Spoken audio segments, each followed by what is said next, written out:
Autre série que nous terminons aujourd'hui, quelques jolies promenades historiques sur les traces des Templiers et de leur légendaire et hypothétique trésor des Templiers arrêtés il y a tout juste 700 ans.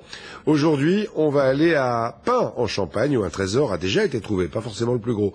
Éric Boucher et Franck Ortega. Des pièces d'argent d'une valeur inestimable, 708 deniers enfouis ici au XIIIe siècle et déterrés il y a 10 ans. En trouvant toutes ces monnaies, c'est pas possible d'avoir de trouver ça. Une découverte qui relance l'hypothèse d'un trésor templier. À quelques kilomètres au nord de Troyes, au cœur de la vallée de la Seine, le village de Pin mêle depuis le XIIe siècle son histoire à celle des Templiers.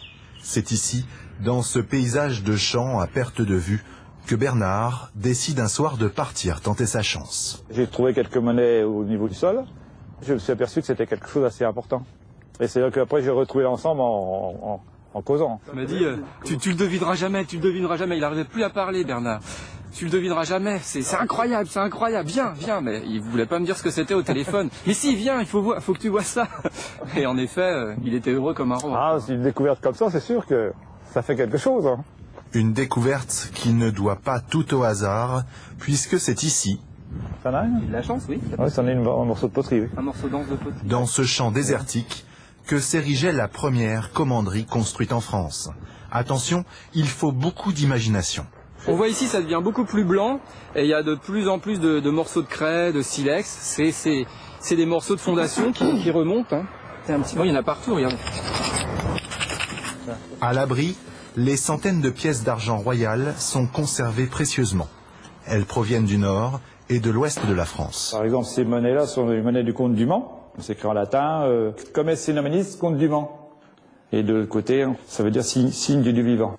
Il y a très peu de monnaie champenoise. Il devait donc s'agir de la recette d'un marchand ambulant. D'être le gardien du trésor, c'est une grande responsabilité de l'avoir, mais et énormément de précautions à prendre, au niveau sécurité surtout. Et la découverte de Bernard ne serait rien comparé au mythique trésor. Les adeptes d'ésotérisme, certains que des chariots remplis d'or ont quitté Paris la veille de l'arrestation des moines soldats, cherchent aussi en Auvergne, en Belgique et même jusqu'en Écosse.